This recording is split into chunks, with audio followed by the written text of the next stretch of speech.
Good afternoon. Welcome all. My name is Elliot Ruckowitz-Roberts. I'm on the board of directors of the Monterey County chapter of the ACLU of Northern California.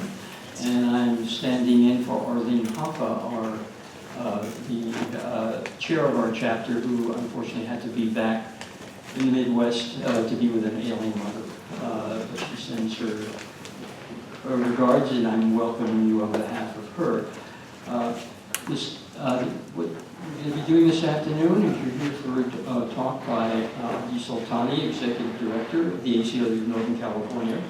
And this is also part of our annual chapter meeting at which we elect board directors. So after the talk, those of you who are chapter members can hang around and elect the board for 2020. And then also mill around, and there's lots of food. I hope you'll take advantage of it all.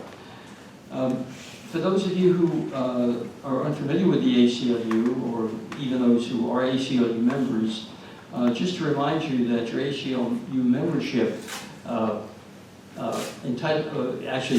become a member of three separate organizations which are really connected. One is the ACLU National, and this year, as of January 19th, 2020, it's been in existence for 100 years. And it works to defend and preserve the individual rights and liberties guaranteed by the Constitution and the laws of the United States. Where we live, in our area, in California, there's also the ACLU of Northern California. And you're a member of the ACLU of Northern California, which was founded in 1934. And it's an enduring guardian of justice, fairness, equality, and freedom, working to protect and advance civil liberties for all Californians through litigation, education, public policy, and lobbying. Does that include the unborn? Yes, it does. Really? It represents 48 of the 58 counties in California. So all of Northern California, from this area all the way up to the Oregon border. It has a staff of over 100 now, thanks to your membership, those of you who are members.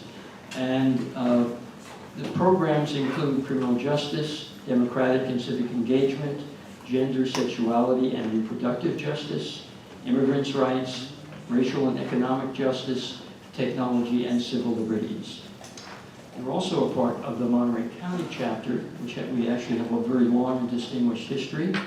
And the purpose of the chapter is to create a diverse, multiracial, intergenerational, functional, and well-trained group of ACLU volunteers and leaders who come together in the community and partner with the affiliate board and staff to carry out effective advocacy and outreach that advances civil rights and civil liberties. The chapter has three core functions: local monitoring and advocacy. For example, since its very inception, we have had observers and we've monitored the works of the Community Corrections Partnership. We've also, for years, monitored the Equal Opportunity Employment Committee at Monterey Peninsula College. We were also involved in community education and visibility, such as this talk by Abdi Soltani today. And we participate in state and federal campaigns by lobbying our local elected officials. And for example, one of the issues had to do with immigration and the sheriff cooperation with ICE. And we had been working with the sheriff since Sheriff Miller, which is a long time ago, in terms of getting our sheriff's department not to cooperate with ICE, not to use county facilities to enforce federal legislation. So we've been very active in that area as well. I hope if any of you are interested, you'll be interested in finding out about joining our chapter board.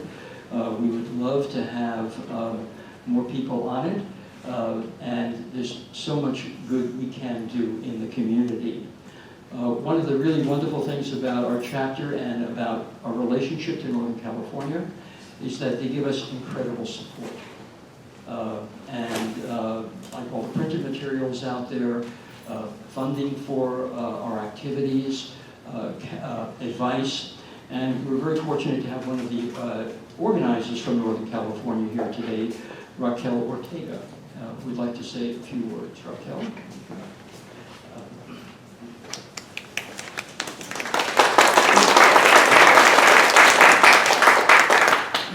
Hi everyone, thank you so much for being here today. It's a really lovely Sunday, and thank you so much for all the work that you've done. You've had some amazing, amazing wins this past year.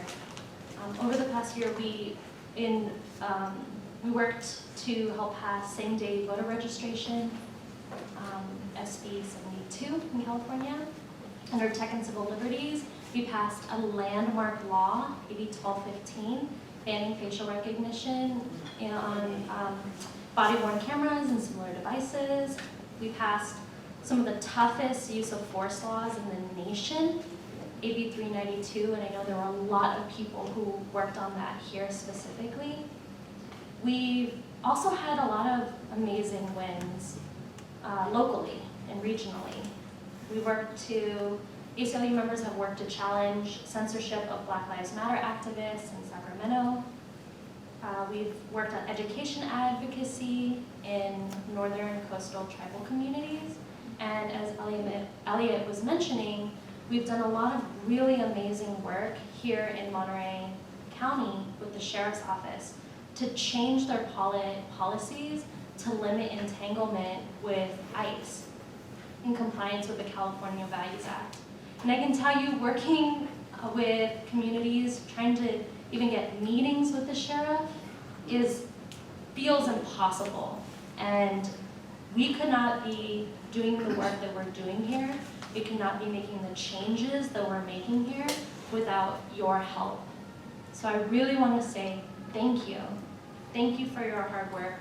And I wanted to ask if folks feel comfortable raising your hand and keeping it raised if you've made a phone call to an elected official around any of the issues or the laws that we worked on. If you've sent an email, if you've attended a meeting with an elected official, if you've attended a meeting with the governing body, either attended a city council meeting or board of supervisor meeting, or even if you've had a heart-to-heart conversation with somebody on social media, in person. Wonderful! So thank you so much. Let's give each other a round of applause. All the hard work. It really is important for me to acknowledge the hard work that you do, even those heart conversations, because they can be very challenging. But that's the work that needs to happen in order to change the culture in our communities and in this country.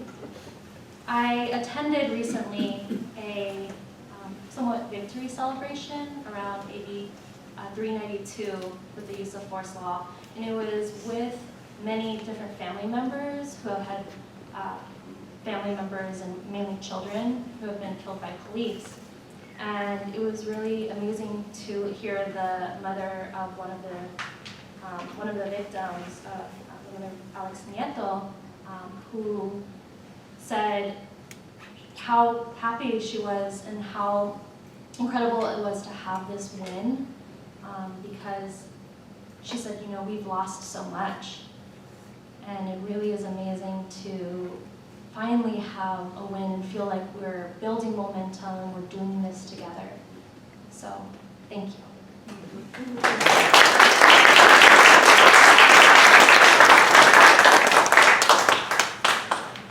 I think one of the things, thank you, Raquel, that Raquel, you're talking about these victories, it shows that one of the things I love about the ACLU is we're not just resisting and responding, but we're proactive, and we're moving ahead. And we have our agenda in terms of carving out civil liberties for people who've been denied them. And so this is what makes the ACLU, I think, for me, such a vibrant organization. We're not just responsive, we are proactive. And I might just draw your attention to two things that Northern California is doing. One is a project which you can go online. It's called Gold Chains, and it's the hidden history of slavery in California, which is a real eye-opener. Did you know that California's first governor tried to ban black people from the state and promoted genocide of Native Americans? So I recommend that for you. And the second is that they've just launched the ACLU News digital archives. So you can go back and read the ACLU News about all the issues from its very inception. And that you'll find on the ACLU, both these on the ACLU of Northern California website. One of the great pleasures of working on the Monterey County Chapter Board is that I work with Michelle Welsh, who I was always going to say needs no introduction, but I thought better probably to provide some introduction. She is a longtime chapter board member, been on the board longer than I have, and I've been on since the Middle Ages. She also is currently serves as the chair of the legal committee of the ACLU of Northern California. She's on the ACLU of Northern California Union Board, also on the ACLU of Northern California Foundation Board, and a member of the Union Board's Executive Committee. She's a professor of constitutional law at Monterey College of Law, and also has been an attorney for many years in Pacific Grove, where she specialized in employment law and was an attorney for the California Teachers Association. So it gives me great pleasure to welcome Michelle Welsh.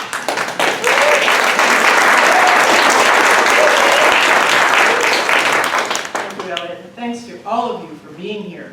I really appreciate your coming out on a beautiful Sunday afternoon. And even more than that, I appreciate that you care about voting rights and about the Constitution of the United States.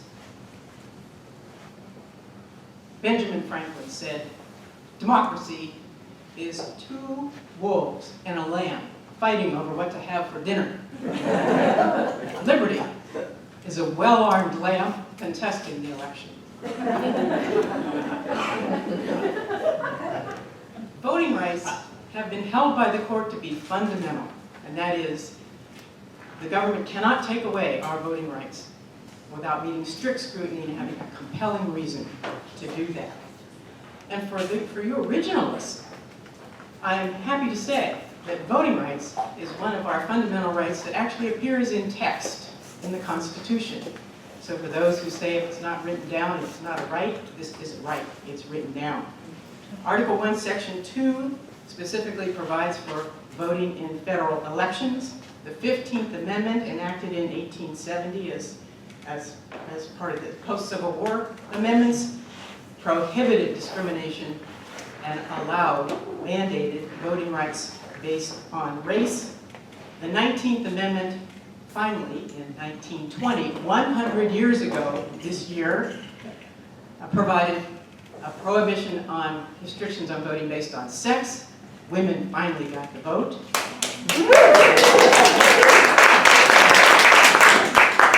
And in 1964, the 24th Amendment prohibited poll taxes. And in 1971, some of us here, I can see by the hair color, probably remember this, the 26th Amendment provided for voting at age 18. And this grew out of the Vietnam War, where young men were being sent to war without ever voting for those who were sending them. And Abdi will be talking to us in a minute. Now, this is by way of introduction of the topic and Abdi. But there are two ways that voting rights are compromised in this country. And this is what we need to be aware of. One is denial or burdening the right to vote with things like poll taxes, literacy tests, photo ID, all kinds of restrictions being placed on voting by states or counties or whoever's in charge of polling places and the voting process. The second is vote dilution. That is that whole idea from the Supreme Court decisions in Reynolds versus Sims that there is one person, one vote. And what we have in this country is not just the right to vote, but the right to vote equally. That my vote counts as much as yours, no more and no less. Everybody's vote is counted the same. And this gives rise to the whole area of law arising out of gerrymandering and arising out of violations of the 14th Amendment, requirement of equal protection by drawing districts based on race and other illegal considerations and classes. And as we all know, the court recently decided in Rocco versus Common Cause in 2019 that partisan gerrymandering is non-justiciable as a political question, and the Supreme Court simply will not hear those cases. So partisan gerrymandering is another compromise of our voting rights that we need to deal with. And then finally, there is money. The effect on our system of the conflict, and I call it a conflict, between the way the court has construed the First Amendment right to freedom of speech and the protection of our democracy from the undue influence of big money and corporate money. And this is something that many people are concerned about since the decision in Citizens United. But I have to tell you that it dates back to 1976 in the case of Buckley versus Vallejo, where the court held that political donations are pure political speech and not conduct, and therefore as speech is subject to the strictest scrutiny. The government cannot enact any legislation that compromises donations to political campaigns without meeting strict scrutiny, the toughest test there is. And then, in 1978, longer ago than most of us realize, the court in First National Bank versus Bellotti held that this right to speech, that is, political donations, applies to corporations. So that dates back long before Citizens United. After Bellotti, there were two cases that held that corporations could be restricted separately from individuals because they're corporations. Those cases were overruled in Citizens United in 2010. So the state of voting rights can get complicated. And I'd like to hear what Abdi Soltani has to say about it. Abdi is the executive director of the ACLU of Northern California and has been so since 2009, so this is his 11th year. He was a child when he was hired. And as a nationally known civil rights leader, you can read more about his background in the materials. But his early work was as an organizer. He organized young people. He organized people of color to participate in our democracy and to feel powerful. And he has worked in every area that the ACLU works in. And as Elliot just described, that area is vast. One of his favorite things is the 14th Amendment, the right to equal treatment by the government. Another of his favorite things is the First Amendment, properly construed and balanced against that right to equal protection. So I'd like to introduce Abdi Soltani, Executive Director of the ACLU of Northern California.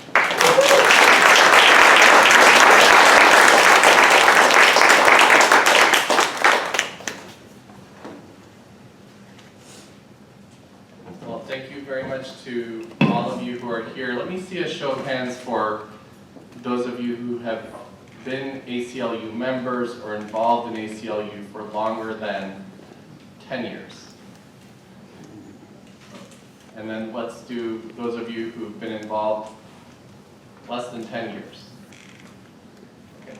And those of you who got involved after the election of November 2016. Okay. All right. That's actually an interesting thing because this room has more longer-term people than a lot of rooms that I talk in where there's more of the people who joined us after the election, November 2016, or the Muslim ban, or that surge. So what I'm going to do is talk for not more than 20 minutes, and I've just put a little timer here, and then we'll have some time for some questions, and Mickey will moderate that part. Mickey, Elliot, does that still work for your getting through everything? Yeah, okay, because then after that you have the elections of the chapter board. All right, so let me begin by first saying thank you to this community. The Monterey County community of ACLU members and supporters are dedicated, you're involved, and you make a big difference. Whether it's on our federal issues, our state issues, or as Raquel talked about, what you do right here in this county. And I really want to emphasize how important your local work is. When your sheriff is held accountable to our state's laws to uphold the dignity of immigrants, you're standing up for the rights of immigrants throughout the United States. So I just really want to applaud you for not just all you do on federal or state issues, but really when you roll up your sleeves and get involved with your board of supervisors or your sheriff or your council members or school boards. And on that note, while there are many of you who are here, I just want to take a moment to especially thank Elliot and Mickey and Betsy Adler, who serve on the board of the ACLU of Northern California, and with the other board members are my boss. So I just want to thank them for that. So Elliot mentioned this, but we are at the juncture of Elliot and Mickey together mentioned this. We're at a juncture of 3 milestones. 1870, the year that the 15th Amendment of the Constitution was ratified, was 150 years ago. And I will say, unfortunately, you won't read too many articles or hear too much about that 150th anniversary, just because the 15th Amendment doesn't get the attention or the credit that it deserves. But we are at 150 years since that historic amendment to the United States Constitution. And the history and the story of that amendment is remarkable. And among the people who deserve credit for it, there's probably none who deserves more than Frederick Douglass. The right to the ballot, he always saw as the ultimate protection coming out of the abolition of slavery, by which black people or any people could protect their fundamental rights. Now, that was too optimistic. And as we saw what happened with Jim Crow and the end of that period of Reconstruction, the suppression of the right to vote was one of, alongside just outright violence, lynchings and the like, were a two-pronged effort to suppress the rights of the freedmen and freedwomen coming out of slavery. But the 15th Amendment continues to be one of the cornerstones by which we, and I mean all of us, and not just the lawyers at ACLU or the NAACP, can continue still to defend the right to vote and the civil rights legislation that helps, and voting rights legislation that comes out of it. We also have another anniversary, the 100th anniversary of the 19th Amendment. Now just note, there are 50 years between those two amendments. That itself is a very interesting and complex story. The initial movement of abolition also had in it significant numbers of feminists and women and men who believed in the equality, not just according to race, but also according to sex, and wanted a constitutional amendment that would protect the right to vote for all, regardless of race or sex. But it took 50 years more for the 19th Amendment to pass. And that 50-year period is one of sustained movement. The first places that passed the right to vote for women in the United States were not the states of the original 13 colonies, nor the states that had formed soon after. They were the territories in the West, places like Utah and Wyoming that wanted to attract migration of women to those territories. So that was a struggle, another 50 years. And it's not a coincidence that the ACLU also celebrates its 100th anniversary on the same year as the 19th Amendment. Because among the ancestors of the ACLU to whom I pay respect include many people who fought for the right to vote in the 19th Amendment. So coming out of World War I, each of the big gains in voting rights was attached to a war. The Civil War, the Revolutionary War, produced the first right to vote of the colonists who became citizens. The Civil War ultimately led to the 15th Amendment, and the gaining of the right to vote for African American men. Women in the United States gained the right to vote coming out of World War I, and their service throughout the war effort, both in the home front and abroad. And the ACLU was also born out of World War I, out of the suppression of dissent, but also the people who were active in passing the 19th Amendment. Among them, a woman named Crystal Eastman. And there's a speech that Crystal Eastman gave that I would just recommend to all. You can find it if you Google it. If you Google Crystal Eastman, "Now We Can Begin." It's a beautiful speech about what women and men who are allied with women should now be fighting for now that the 19th Amendment has passed. It's a beautiful speech, and I really recommend taking some time to read it. So 3 anniversaries, the 150th of the 15th, the 100th anniversary of the 19th Amendment, and of the ACLU. So now we're 100 years into ACLU, and here we are talking about protecting the right to vote. You'd think that this would have been long fought for and settled and done, but power is something that is constantly fought over. And the rules of power are the most fundamental rules of all. Because as you affect the rules of power, you affect all of the outcomes of every other policy that flows from it.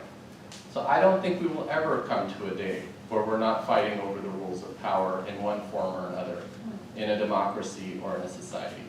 I would hope that we can settle some basic questions, but the people who want to suppress equality, they'll continue to be creative, just as the people who want to promote freedom and equality have to be staunch in that defense.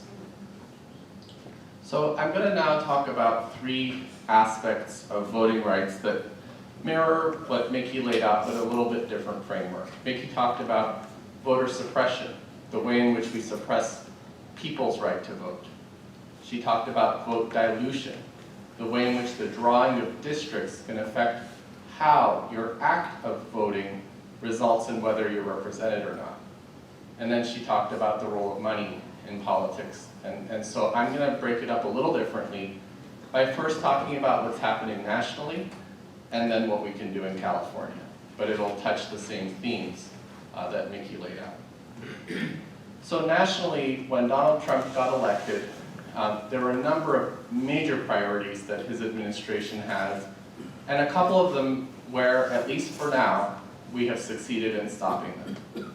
The first, if you recall, was that he formed a major task force on so-called voter fraud, designed to roll out nationwide voter suppression policies. He appointed to chair that task force Chris Kobach, then the Secretary of State of Kansas, who then ran for and lost his race for governor. Now the ACLU has a very close hand-to-hand combat kind of relationship with Chris Kobach from the work that we've done in Kansas. So we kind of know his playbook, and we knew how to fight it. And we brought lawsuit after lawsuit protecting the privacy of our personal information, attacking the Voter Rights Commission such that ultimately that commission was disbanded. Now we didn't give up, but neither did Donald Trump or his cronies. A subsequent policy that they came forward with was adding the citizenship question to the United States Census. Now this has one of many terrible effects. The first is to scare people, especially immigrants or people in households that have citizens and non-citizens, from responding to the census in the first place, not being counted, which has the effect of reducing the number of people in a particular community who would be counted for both representation, but also for federal funding. But the second effect, and the more nefarious effect in my view, would be then that they'd have databases of where do citizens reside and non-citizens reside for the purpose of allowing states to draw their districts according to citizen instead of person. And that in turn would, at the level of gerrymandering, that would have a very dramatic effect in terms of how you draw districts, not according to person, but according to exclusively like adult citizens. And they're persisting in now pursuing that. We won that case in the US Supreme Court by the skin of our teeth. The case had been argued. It appears that the court was about to rule in favor of President Trump, but very late documents surfaced from one of the political operatives who had drafted this policy that showed the racial and partisan animus and bias that infected the entire citizenship question. And when this came forward, the majority opinion ruled against the Trump administration, and the citizenship question, at least for now, has been put to bed. Nationally, though, those are maybe two partial good news items that I just shared with you. Nationally, though, we do have a significant problem on our hands. And it's this US Supreme Court decision in Shelby versus Holder, which affects a major provision of the Voting Rights Act. Coming out of 1964 and 1965 and the movement for civil rights, the 1965 Voting Rights Act requires a district with a history of voter suppression to get permission or pre-clearance from the Justice Department before changing its voting rules. The Shelby decision eliminated that pre-clearance requirement. So now a jurisdiction like North Carolina or a Georgia or some rural areas where Native American votes, or even in places like California where there's a history of racial discrimination, those places can now pass policies that restrict the right to vote. A group like ACLU or NAACP has to go to court to stop it, but often the damage is done in the time it takes for an election to happen. So we now have to fight many more of these policies in many more places like North Carolina or Georgia as fast and as vigorously as we can. And even sometimes if we win, the damage is already done. And that's what we've seen in countless of these places. So that's why it's so important for you to be involved with and supporting the groups that are doing voting rights throughout the country, because the workload just went up tenfold without the pre-clearance requirement that was a check in advance on those policies.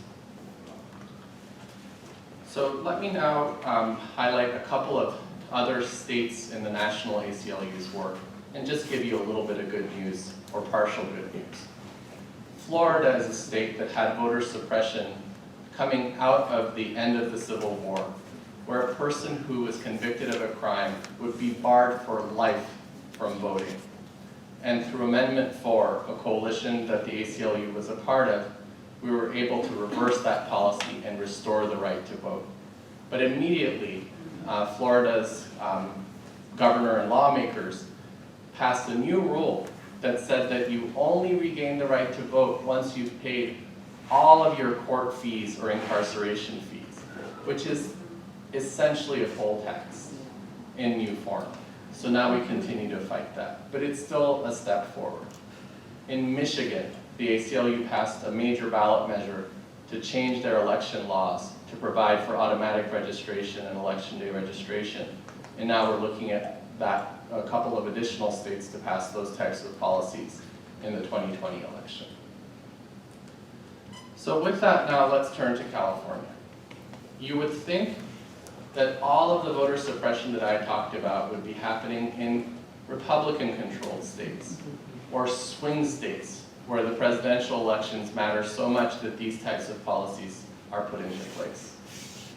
But California, despite whatever progressive reputation it might have, primarily because of just neglect of its election systems, of complacency by its state government and by its local governments, and neglect of the fact that it's low-income people, new citizens, people who are learning English, who are the ones who are most affected, has itself had a long history of election systems that created barriers by which people could participate. And I'm very proud that over the last 4 or 5 years, the voting rights program of the ACLU in California, the grassroots and community groups with whom we work, partners like Common Cause and others, have been able to join forces and make very significant changes to our election systems. And I'll give you just a few of those highlights. One is automatic voter registration. Whether it's through the Department of Motor Vehicles or many other agencies, ACLU lawsuits and advocacy now mean that millions of people have that instant opportunity to register and opt into voting when they're signing up for a driver's license, when they're registering for classes in the California State University, when they're signing up for classes in their community college. Now this is a little bit complicated because at the same time, we succeeded in securing the driver's license for undocumented immigrants. So we have a system that's becoming more accessible to non-citizens, including undocumented immigrants on the one side, while on the other side, we want our motor vehicle registration system and licensing system to become a path to the vote, which is one of the few things that requires you to be a citizen.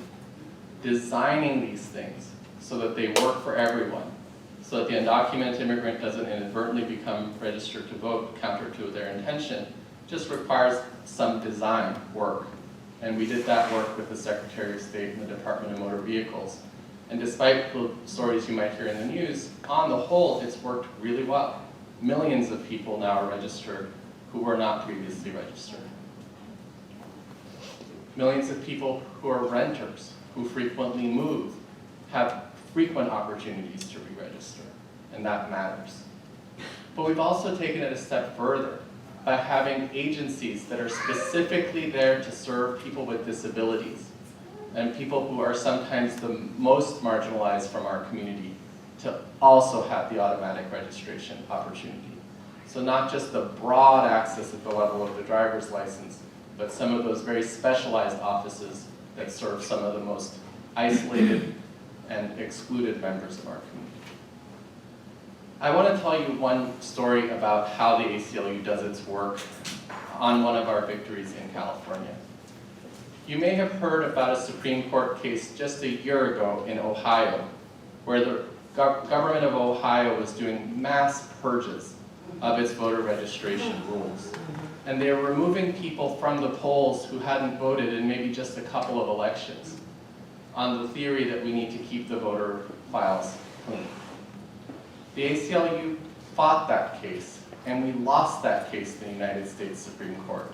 It was a tough loss for us. But what we did with that was we turned lemonade. We turned some nasty, rotten lemon into some really delicious lemonade. In California, we have our own problems of voter registration. And there are many people who think they're registered to vote, they show up to vote, and their name is not on the poll. Maybe their name was removed for another reason. Or maybe they've moved or forgot where their registration was. Once this Supreme Court decision happened in Ohio, our advocates could go to the legislature and ask them to do something we've been trying to do for about 25 years in California. And in this 1 year, the legislature passed Election Day registration, which is a remedy far bigger than the original voter purge problem. Because before, if your name was purged from the voting place at a particular poll, you might not be able to vote in that one spot. But with Election Day registration, if you're an eligible person who can vote, you can show up on Election Day, register, and vote anywhere. And we're now working in Ohio to try to enact the same law, the same way that we were able to do here in California. So there's more to be done in California, and your own registrar, your own county is a place to be attentive to your own voting rules as they affect the citizens of Monterey County. And there's other aspects of that we could talk about. Now I only have a minute left, so let me open the topic of money in politics and campaign finance, and maybe in the question and answer part we'll go a little further. Take 10 minutes up. Okay, a couple more minutes then. So when I came to the ACLU in 2009, there was this case being argued in the Supreme Court called Citizens United. And it wasn't getting that much attention because the case was on a fairly technical and specific issue. There's a nonprofit corporation called Citizens United. And they had made a documentary critical of a candidate for president named Hillary Clinton. And they wanted to distribute this through pay-per-view. And the Federal Elections Commission had a rule prohibiting this kind of nonprofit from distributing this kind of video about a candidate through that kind of pay-per-view advertising within the window close to the election. Now the court could have asked and got all kinds of briefs about why this nonprofit could make this video about this candidate and send it through pay-per-view in this election. And that was what was argued before them. So I've shown up at the ACLU, I'm new at the job, I hear a little about this case, but like many people didn't pay that much attention. The Supreme Court heard the arguments and sent it back to the plaintiffs and the defendants and said, you know, you're dealing with this on this technical basis. We want you to come back and answer a bigger question for us. Should nonprofit corporations of this kind, but even more, corporations of any kind, including for-profit corporations and labor unions, be able to spend money, unlimited sums of money, to advocate for or against candidates in elections? The sides come back, and the Supreme Court issues a big ruling in the Citizens United case, not on the original pay-per-view question or anything that was posed in the first case, but on this bigger question. So that's Citizens United, the decision. So you can think of it in three ways. Citizens United, the nonprofit corporation, that's their name. Citizens United, the case that was initially brought by that nonprofit on a narrow issue. And then Citizens United, the decision, which was a sweeping decision, and as Mickey described, that struck down bans that had been in place for corporations and labor unions to spend their general treasury funds for or against candidates. From 2010 until 2016, for 6 years straight, whenever I'd go and do a talk for ACLU anywhere in Northern California, it became somewhat of a joke between me and my coworkers. We would wait and count. Question number 1, 2, or 3 would always be some variation of what happened with Citizens United, or why did the ACLU take the position that it did. To be truthful, it was only after Donald Trump got elected that people stopped asking me about Citizens United, because there were a few other questions they had earlier in line. But I still talk about it, and there's a reason why. This issue of campaign finance reform puts two really important principles and values in some conflict and competition with each other. The first is legitimate concerns related to freedom of expression and freedom of speech, where campaign finance rules can create very strong limits on that expression. So in the period before an election, it should be that people can criticize people who are in office. Like, do you think that just because we'll be 60 days before the November election when Donald Trump is running for office, that the ACLU won't have something very serious in his capacity as president that we want to criticize him about, for which we want to pay our staff to do the work, or even pay for an advertisement to criticize the policies of a president while he's running for office?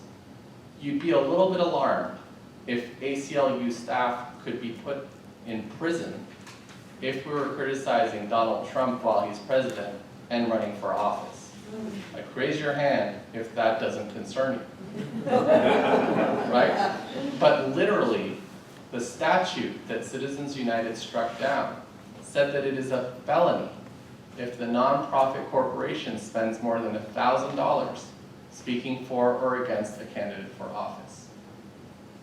In Justice Kennedy's decision striking down Citizens United, he cites that felony provision. And I agree with him. I too would have struck down at least the felony punishment for that kind of political expression. So you can see, did I make you a little uncomfortable that there are legitimate First Amendment questions when you're limiting the ability of people to spend money, to purchase an ad, or spend their staff time to communicate about issues and candidates and people in office? That's what the First Amendment was actually all about. But there's a second principle And that's the principle of representation, political equality, democracy, you name it. Where just because a corporation has vast resources that it can put together by virtue of its for-profit activity doesn't mean that they should be able to spend so much resources drowning out and conveying so many messages that other people are not in a position to fight back and speak about. Now, this is all at the federal level. In Californians, we got all worked up about how bad Citizens United was. But let me tell you, California's laws pre and post Citizens United are worse when it regards political equality than the national laws. After Citizens United, it is still against the law for a candidate for federal office to receive a contribution from a for-profit corporation or labor union. What Citizens United did is allowed those entities to spend their own money expressing their views independently of the candidate. A Chevron corporation cannot give a donation to Donald Trump. Under California law, Chevron Corporation can and does give money to our state assembly members, our state senators, to our governor, and the like. California law protected not only the independent spending of corporations or labor unions the way that Citizens United did just a few years ago, but it even permits the direct contributions. It's a little bit bleak in that regard of state law, but there's one solution or one policy that I'd like you to think about and consider. That is what is within the realm of possibility. And that's the issue of public financing of elections. So under California law, there's a ballot measure that prohibits public funds from being used by candidates for state elections or county offices. That prohibition, though, came out of kind of an idea of don't let the politicians raid public money for their own good. And we could try to reverse that over time, but it's difficult. It'll take a ballot measure to do so. State law does permit cities from having public financing systems. And there are two basic models that are worth considering. One is called matching funds. So if you make a donation of $50, let's say, to a city council member or to mayor, your public financing system, if you establish it, could match that 4-to-1 or 5-to-1, something like that. It incentivizes the candidates to get small dollar contributions. New York City has the longest standing model of this type of policy. It's been well researched, and it makes a positive difference in terms of who can run, how they run their campaigns, who can win those elections, and what policies that they then enact. There's a second model that I'm also really excited about that's been innovated in Seattle, and it's called Vouchers. It's democracy dollars. It has names of that sort. And how this one works is that all the registered voters plus other citizens and even legal permanent residents can receive vouchers that they can then turn into the candidate of their choice. And the candidate redeems it for the public financing contribution. What I love about this policy, especially in places with significant economic inequality, is the very lowest income citizens and residents to come up with $50 when you have a utility bill or food to put on the table is still probably not a realistic contribution. And the voucher makes it so that every person can make that baseline contribution, and the Seattle model is one that's really taken off.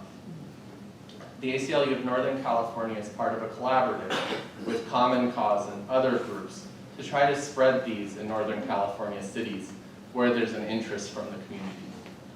The big drawback is they cost money. It takes public and taxpayer resources to pay for the public financing program, even if it results in better representation and better equality.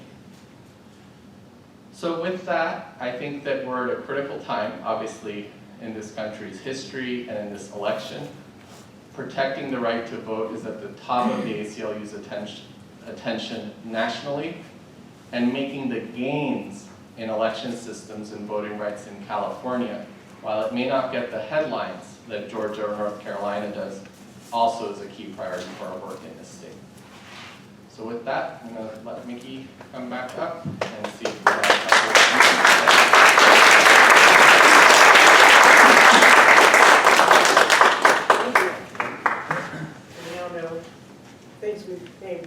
wanted to know, maybe a few things we didn't want to know. Now, questions and answers is always the fun part, and what I want to remind you is that this is a time when we have Abdi available to us to actually ask questions rather than to make speeches.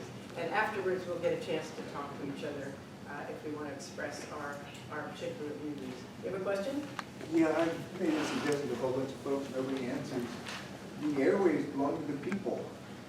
Why can't all qualified candidates get X amount of free minutes on these airways? You know, did everyone hear the question? That the airways belong to the people, why can't all the candidates get time on the airways?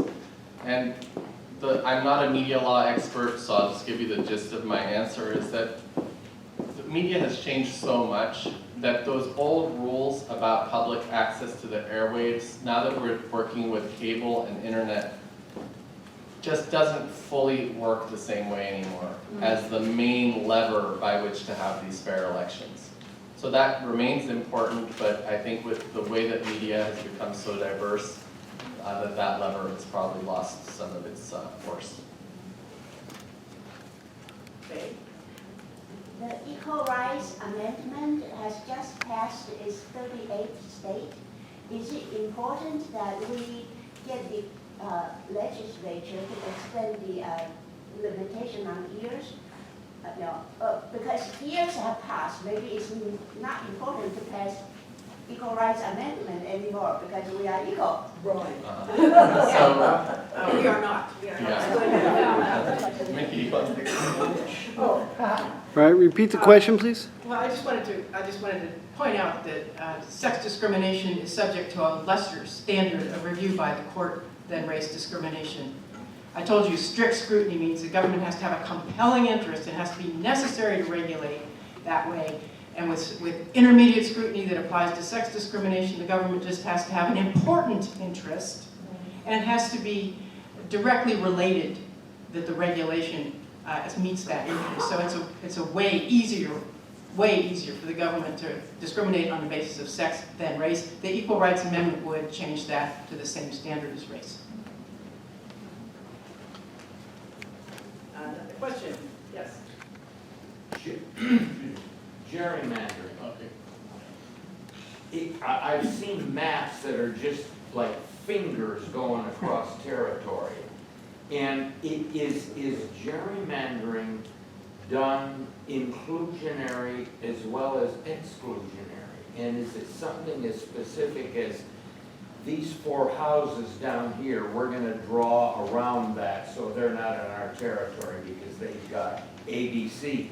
Or the other one over there has XYZ that we want, so we'll swing around and include them. How is all of that nonsense done? Basically, the census is in the Constitution, that every 10 years a census is taken and districts are drawn, and the Constitution assigns that responsibility to states for the purpose of federal districts. And Article 4, Section 4, Article 4 of the Constitution is the part that's about states, and it requires the states to provide a Republican form of government within the states. But the federal Constitution doesn't say much about how the legislature does the districting for state legislatures and the like. But without going on too many tangents, the bottom line is that districts have to be drawn. Someone has to have that job. There have to be criteria, and they have to do it in a manner that upholds the equal right to vote, one person, one vote.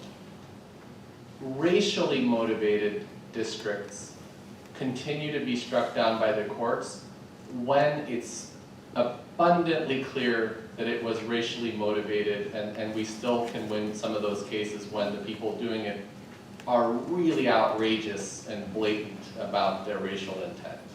The 15th Amendment says that the right to vote shall not be abridged on account of race or previous condition of servitude, and the 14th Amendment provides for equal protection. What the Supreme Court just decided in the case that Mickey talked about is that partisan gerrymandering, where you're concentrating Democratic voters in a few districts where you get like 90% of Democrats' votes are concentrated in these super Democratic districts, those votes then kind of get wasted and don't have the same effect in the swing districts. The Supreme Court said, we're not going to get involved in that. But state courts are getting involved. So some of the cases that the Supreme Court said we're not going to take a look at, the advocates are now bringing under state constitutions and are actually winning some of those. Now, what you just described is not how it's done. This is all very scientific. Algorithms that get written to exclude people, to pack people in such a way that their votes don't count in many districts. And it has also to do with polarization. The urban concentration of Democratic voters means that you can draw lines within cities that have a pretty big effect, and then the rest of the territory gets split. So these get into some of the social dynamics in the country in terms of where people are living, who we're relating to, and the like. But I guess I've got to say one more thing about this. To answer your question directly, there's stacking and packing. Stacking is where they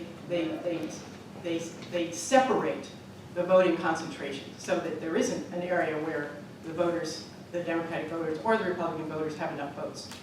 And then packing is what Abdi described, where they put them all in the same district and say, you can have that one, but we get all the rest. Okay, but the point is, this is done with malice and forethought. Well, Or it's is done it- with political power of forethought. Okay. Let's leave that for a second, because if it's racial, as Abdi pointed out, it is violative of the 14th and 15th Amendments. But if it's political, that's when they're going to leave it alone. Michigan? My question is, I am so for one person, one vote. However, it seems to contradict the Electoral College. Oh, yeah. Well, the Electoral College, that's a great question. So there's a movement to pass what's called national popular vote. And the Constitution has written in it the system of Electoral College. And you have to remember, there's a reason we're called the United States of America. This country was founded through 13 colonies, forging a constitution, affording a lot of protection to those colonies that became states and to the future states. So it had a different revolution that took different form. You could have had the United Persons of America, or United Citizens of America, or United America, or whatever other name. But states are fundamental. And look, it was part of the separation of powers. We separate powers in the federal level according to what we normally think of separation of powers. The House of Representatives and the Senate is the Congress, the President, the courts. But the states are another separation of powers so that you don't concentrate all power in the federal government. And I think I'm kind of happy about that right now in California, where we have some ability to push back. So to summarize, the electoral system, the Electoral College, is built into the Constitution. National popular vote says, fine, what we're going to do is create a compact among the states. The states together will agree that we'll give our Electoral College votes to the candidate who wins not the most votes in our state, but to the candidate who wins the most votes in the country. There's nothing in the Constitution that says that that can't be done. So that's the route people are taking. California has joined that compact. Every year a couple of states add on. Once enough states equal a majority of the Electoral College, then the election could be counted that way. It'll end up in the courts, and it'll be interesting to see how that unfolds. Okay, we have one more question. Hi. So what can you do to better legally protect the rights of the unborn babies to live? So I respect your question, and I respect your ability to come to an ACLU meeting and ask that question. The ACLU's position is that the fetus is not legally a person, and that for the government to dictate that would be far too intrusive into the liberty of the woman in whose body the fetus exists. And so that's the way that we look at that, and that's a pretty firm position of the ACLU. at the level of distinguishing the fetus from a person who has been born and who then extends into the rest of the laws. Many of us think it's as a person from conception, so that legal rights. I think that, It's not the state of the law right now. yeah, a person, as a matter of personal belief, if that's the belief that you hold, I can respect that that's your belief. At the level of the law, the ACLU believes that it would be far too intrusive and far too much power for the government to begin to have that much power over decisions that we believe reside with the woman in terms of the decisions related to pregnancy. But with that, I'd be happy to talk with you further after, and appreciate that you're here and asking the question. Does anybody have one more question about voting rights? Yes, sir. I'm curious, you mentioned some of the problems we've seen nationally. Are there any particular jurisdictions, cities or counties inside California that you believe that we as Californians should be particularly concerned about in terms of suppression of the vote? Well, I'll give you one item that's not about a place, but something we can all be concerned about and work towards. So we've worked really hard in California to make sure that people who have a previous record of incarceration or who are in county jail can vote. Under our current state law, if you're in state prison or on parole under our state constitution, you cannot vote. And we have a bill in the legislature called ACA 6, which would put a constitutional amendment on the ballot to restore the right to vote, at least for people who are on parole. What that means is that the person who's been released from state prison, who's walking in our neighborhood just like anyone else, can register and to vote. There's 50,000 people who are on parole at a given time who cannot vote. And for me, this matters not just for those 50,000 people, but actually to make our job much easier for every person, because then it would mean that any person can avoid that confusion of who can and can't vote based on misdemeanor or felony, county jail, probation, parole. Like, it just rolls everyone into the bigger group of everyone who can vote. So I would just say keep your eyes out for ACA 6. If it gets on the ballot, it'll get a number like Proposition blank. It won't probably be 6 by that point, but you'll hear about it. Thank you all for your good questions. I want to leave you with one last quote before we thank and excuse his duties, and that is this, from Thomas Jefferson. We in America are not governed by the majority. We are governed by the majority who participate. That's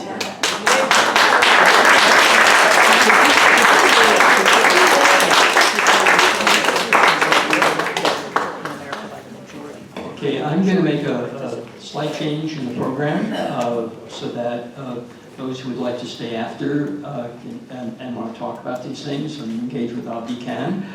First, I want to talk about a little bit of Monterey County history about voting rights. Second, we'll hold the election, which is the only point of business we have for our chapter. And then we'll adjourn and have a chance. You can enjoy, we have lots of food. Enjoy the food and each other's company. Monterey County, you may not know this, but was impacted by the Voting Rights Law of 1964. We were one of those counties that was singled out because of our history of discriminating against minorities. And in fact, when our chapter, working with the NAACP and with LULAC, changed the way trustees were elected at Monterey Peninsula College, so that instead of being at large, it went to districts, so finally Marina could elect someone from Marina, right? We had, once we went through the Board of Education, we had to go to the Department of Education, Department of Education? Department of Justice. Department of Justice to get their approval for that change.